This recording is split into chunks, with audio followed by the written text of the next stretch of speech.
Across the luminous swirl of the Ilari Nebula, where stars pulsed like the heartbeat of a slumbering god, there drifted a lone vessel, the Starseeker.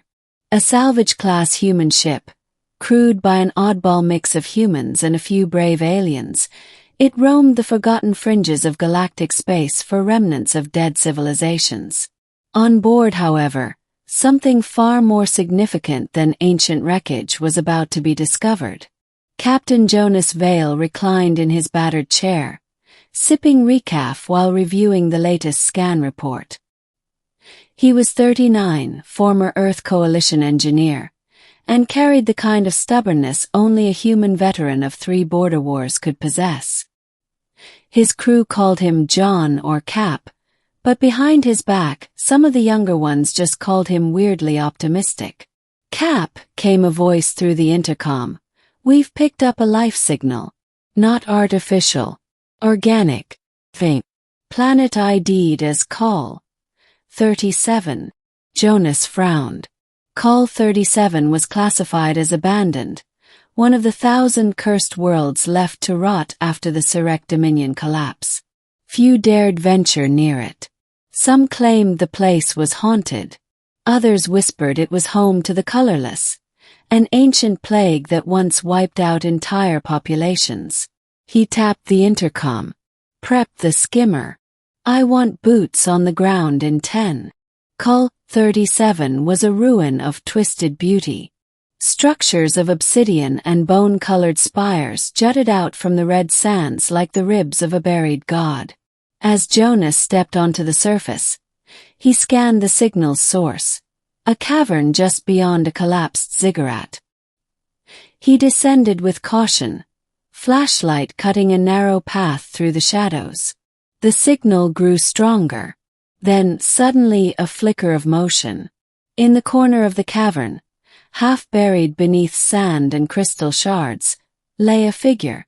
She was humanoid, but her skin, by the stars, her skin, gleamed like opal fire, a mosaic of shifting hues. Violet, gold, storm blue, and searing crimson. Even in unconsciousness, her body shimmered like a living aurora. "Hey!" Jonas whispered, kneeling beside her, unsure if she was a hallucination. "You alive?" Her eyes opened. Pale gold irises. No pupils.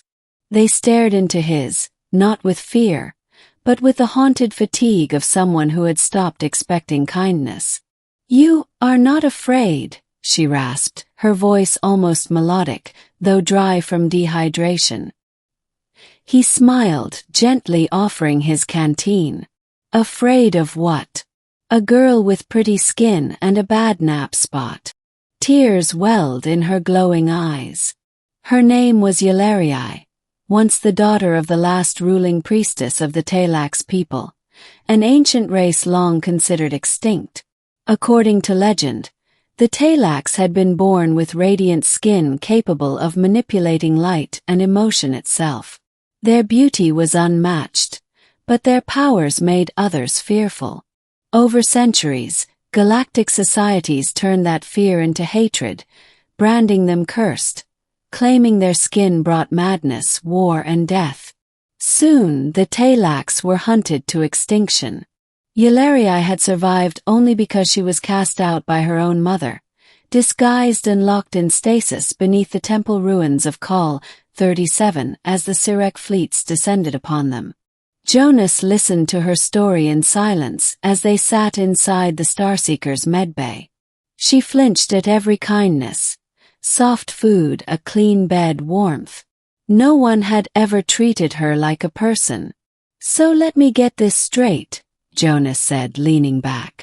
"You were buried alive, cursed by a galaxy for being born beautiful, and somehow still managed to smile? It is polite to smile when offered kindness," she said gently, curling her knees to her chest. "Well," Jonas said, eyes crinkling, "then prepare to cramp your cheeks. You're on a human ship now." Word of Yalerei's presence spread fast across the crew. First there was tension, whispers, worry looks. Some remembered the tales of the cursed colorskins. But Jonas shut down dissent quickly and firmly. She's part of the crew. If anyone's got a problem, they can find another airlock to jump out of.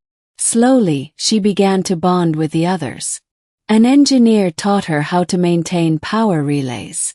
The cook discovered she likes spicy Terran food, particularly chili. Even the grumpy pilot started leaving her sarcastic notes taped to her bunk. Still, Eularii remained distant in one way. She refused to leave the ship. Why? Jonas asked one evening as they watched distant stars blink from the observation deck. I fear, if others see me, the old hate will return. The galaxy sees only my color. Jonas turned to her. Then maybe it's time we remind the galaxy what true worth looks like. The opportunity came sooner than expected. The Starseeker intercepted a distress signal from the Vraxian colony of Tarnak 5. Plague outbreak had crippled their systems. Medical droids malfunctioned. Quarantine zones collapsed. Nearby fleets had refused to help, afraid of infection and the political fallout. Jonas didn't hesitate. They arrived to chaos. People dying in the streets. Families abandoned. AI units offline. Eularii stood at the edge of the cargo ramp, looking over the devastation. You don't have to, Jonas said gently. She looked at him, something ancient and powerful burning behind her golden eyes. I must. Eularii's skin was not merely decorative. As she moved among the infected, her luminous body radiated specific spectrums of light, wavelengths that calmed fevered minds, restored cellular equilibrium, and even repaired minor neural damage. Within hours she stabilized dozens. Within a day hundreds. Where machines had failed, her natural bioluminescence succeeded. Word spread like wildfire. Cameras caught glimpses of the cursed one who healed with light. News feeds ran conflicting narratives. Was she a survivor? A threat? A miracle? But on the ground, Jonas watched people fall to their knees not in fear, but in gratitude. Then came the storm. The Galactic Authority warship Harrowspire arrived in orbit, demanding custody of Eularii. They cited laws predating the fall of the Talax, ancient decrees that labeled her kind biologically dangerous.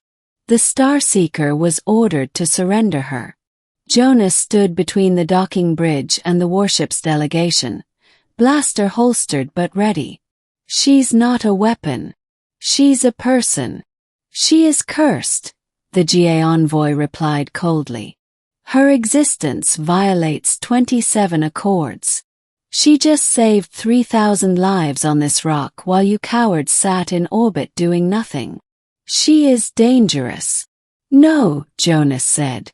She's just different. And maybe that's exactly what this rotting galaxy needs. The standoff lasted 2 tense days.